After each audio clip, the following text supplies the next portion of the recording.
ஆங்கிலேயர்கள் சீர்திருத்தங்கள் கொண்டு வந்ததனால்தான் இந்தியா இந்த அளவுக்காவது நிமிர்ந்து நின்றது. அதனால இங்கே இருந்த பிராமணர்கள் வந்தேரிகள் தான் இதையெல்லாம் செய்தார்கள். அவர்கள் எப்படிப்பட்ட கொடுமைகளை நாம சரி குருகுலம்னு ஒண்ணு இருந்தது இல்ல, போன நூற்றாண்டு வரைக்கும் இருந்தது. அந்த குருகுலத்துல யார் படிச்சாப்பா சொல்லு? கூலிக்கு மாரடிக்கும் எச்ச நாய்கள் எப்படியெல்லாம் இந்த இந்தியாவுடைய வரலாறை மாற்றி அமைக்கிறது. ஆங்கிலேயன் வந்த பிறகுதான் இங்கு சீர்திருத்தம் கொண்டு வரப்பட்டது. இல்லை என்றால் எல்லோரும் பிராமணர்களுக்கு அடிமையாகி விடுவார்கள் ஏண்டா. அப்போது ஒருவன்களோட மூளையில் முட்டா பசங்களாக இருந்தாங்க. ஓடுகின்ற ஆற்றை நிறுத்தி அதில் கல்லணை கட்டியவன் கரிகால சோழன். இன்று வரைக்கும் ஒரே ஒரு டிகிரி கூட சாயாமல் மிகப்பெரிய பொறியியல் என்ஜினியர்ஸ் பில்டிங் கட்டுறது ராஜராஜ சோழன். இந்த மண்ணில் இந்த நிலத்தில் வாழ்ந்தவர்கள் முட்டாளா? இவர்கள் பின்ன எந்த ஆங்கிலனை எதிர்த்து வாஞ்சிநாதன் தூக்கிலிடப்பட்டார்? வாஞ்சிநாதன் யாரை கொன்றார்? இங்கு உள்ள தமிழரை கொண்டாரா? இல்லை.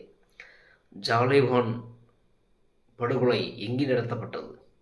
துபாயிலையா, அமெரிக்கத்திலையா, அல்லது லண்டன்லையா? இந்தியாவில். பகத்சிங் எப்படி உருவாகினார்? என் மக்களை அடிமைப்படுத்தாத, நான் என் மக்கள் சுதந்திரமாக சொல்லி சுதேசி என்கின்ற பெயரில் தனக்கான ஒரு தொழில்நுட்பத்தை தனக்கான ஒரு தொழிலை தொடங்கியவர் வ.உ.சி. சிதம்பரனார். கப்பலுடைய தமிழன். ஒரு கப்பலுக்கு 2 கப்பல்கள் கட்டும் அளவுக்கு இங்கு இவ்வளவு பொருளாதாரம், அந்த பொருளாதாரத்தை கொடுத்தவன் ஒரு தமிழன்.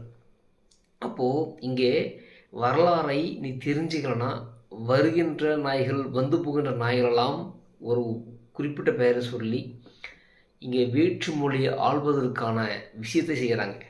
ஆந்திராவில் போயிட்டு நீ பிராமணனை பற்றி நீ பேசவே முடியாது. ஏன்னா அங்கு முழுக்க நாயுடு ரெட்டியார் 2 சமுதாயத்தில் பெரும் போட்டி. ஒன்று சந்திரபாபு நாயுடு, இன்னொன்று ஜெகன்மோகன் ரெட்டி. இந்த 2 சமுதாயம் ஆண்டுகிட்டு இருக்கு. இவர்கள் யாரும் அங்கே வந்து பிராமணனை பற்றி பேசியதே கிடையாது. தெலுங்குல சந்திரசேகர ராவ் அப்புறம் ஒரு சாதி பெயரை வைத்து கொண்டு அங்கே ஆண்டு கொடுக்கிறார். அப்போ தமிழ்நாட்டில் இவர்கள் சாதி ஒழிப்பு பேசுவதும் பிராமணனை காட்டி காட்டி காட்டி திராவிடத்தை பலப்பதற்கு காரணம் முழுக்க தெலுங்குகள். நீங்கள்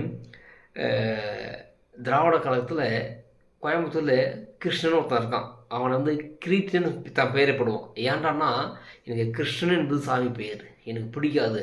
ஏண்டா உனக்கு சாமி பெயர் பிடிக்கலாம், எத்தனை பேர் வச்சுருக்கு. மல்லின்னு வச்சுக்கலாம், வானம்னு வச்சுக்கலாம், பூமின்னு வச்சுக்கலாம், நாயின்னு வச்சுக்கலாம், பேயின்னு வச்சுக்கலாம், குதிரன்னு வச்சுக்கலாம், எச்சனை வச்சுக்கலாம். இந்த மாதிரி எத்தனை பேர் வச்சுக்கலாம்ல. ஆனால் இவங்க முழுக்க மத ஒழிப்பு சாதி ஒழிப்பு என்ற பெயரில் இங்கே தமிழ் மக்கள் எதை தொழுகிறார்களோ, தமிழ் மக்கள் எதை வழிபடுகிறார்களோ அந்த சடங்குகளையும் அந்த கடவுள்களையும் இழிவுபடுத்துறது இவங்க வேலை. அவன் யாரும் தெலுங்கு, கிருட்டினன்னு பேர் வச்சு தெலுங்கு. அதே மாதிரி திராவிட காலத்தில் அருள்மொழின்னு ஒரு லாயர், ஒரு லேடி ஒன்று இருக்குது. அது எப்போ பார்த்தாலும் மூஞ்சில் நாய் பீ போசன் மாதிரி இருக்கும். அது தெலுங்கு பேசும்போது முகம் அப்படி பிரைட்டாக இருக்கும். அதையே தமிழை பற்றி பேசும்போதும் இருட்டு அறையில் ஏற்கனவே அதுக்கு இருட்டாக இருக்கும். அதில் கருப்பு பெயிண்ட் வச்ச மாதிரி மூஞ்சி. அதுக்கப்புறம் இன்றைக்கி கம்மா நாயுடான பாக்யராஜி, அப்புறம் பார்த்திபன், இந்த மாதிரி எத்தனை தெலுங்குகளாக இருப்பீங்க. மதுவதனி, சுபாவர பாண்டியன், அப்புறம் வீரமணி, எல்லாமே தெலுங்குகள். இவர்கள் இந்த கலாச்சாரத்தை தமிழோட வரலாறை திரிக்கூடாது என்பதுக்காக பிராமணன் அங்கே ஜாதி சொல்லிட்டு அதுக்கப்புறம் இந்த பக்கம் வந்து பாருங்க சாதி இருக்குது அங்கே குழுந்துக்கிட்டு எரியல, சாதி ஆதிக்கம் அப்படி சொல்லிட்டு அந்த வேள்வியில் பல்லனையும் பறையரையும் வன்னியரையும் குங்குலகரும் போட்டு எரிச்சு இந்த நாய்கள் குளிர் காஞ்சிக்கிட்டு இருக்கு. வந்தவெல்லாம் தெலுங்குகள், ஆள்பவெல்லாம் தெலுங்குகள். அப்போ தமிழ்நாட்டில் தமிழர் அடையாளத்தை மறந்து இந்த தமிழக இருக்கலாம். இளைஞர்கள் தெரிந்து கொள்ள வேண்டும். பெண்கள் குறிப்பாக கல்லூரி மாணவிகள் தெரிந்து கொள்ள வேண்டும். உங்கள் வரலாறை நீங்கள் தெரிஞ்சுக்கலன்னா வரம் அழிச்சிக்கிட்டே இருக்கான். சாதி பேரை சொல்லி, மத பெயரை சொல்லி. ஆனால் நீங்கள் இஸ்லாம் நல்லா வாழ்ந்துக்கிட்டு இருக்கு, கிறிஸ்துவம் நல்லா வாழ்ந்துக்கிட்டு இருக்கு. அங்கே மூடப்பழக்கம் இல்லையா, தவறான செயல்கள் எதுவுமே இல்லையா. இன்று வரைக்கும் ஒரு சில பெண்மணி சுதந்திரமாக புர்காவை கழட்டிவிட்டு நடக்க முடியல. கேட்டால் அது மத நல்லிணக்கம், எங்கள் விஷயத்தில் தலையிடாத அப்படின்னு சொல்லுவார். இங்கு எந்த ஒரு பெண்ணும் ஃபாதரியாக ஆக முடியல. நாடார் சமுதாயம் ஒரு பறைய சமுதாயத்துக்கு சர்ச்சுகள் பார்க்க முடியல. சர்ச்சிலேயே ஏகப்பட்ட சர்ச்சுகள் இருக்குது. சாரி, சர்ச் பேர் சர்ச் இருக்குது. அதான் ஏகப்பட்டதாக இருக்குது. இந்த பெந்தஸ்கோ அதில் போகிறதில்ல, அந்த இதற்கு வரதில்ல.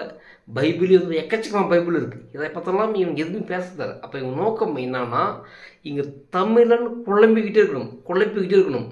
நம்ம முட்டாளாக இருந்தால் அறிவாளியாக மாற்றி விடலாம், அறிவாளியாக இருந்தாலும் முட்டாளாக மாற்றி விடலாம். ஆனால் குழப்பி விட்டோம்னா எதுவும் பண்ண முடியாது, எந்த முடிவும் எடுக்க முடியாது. கடைசி வரைக்கும் அவன் குழப்பத்திலே இருக்கணும். அதைத்தான் இந்த எச்சைகள் செய்கிறது என்பதை தெளிவாக தெரிந்து கொள்ள வேண்டும்.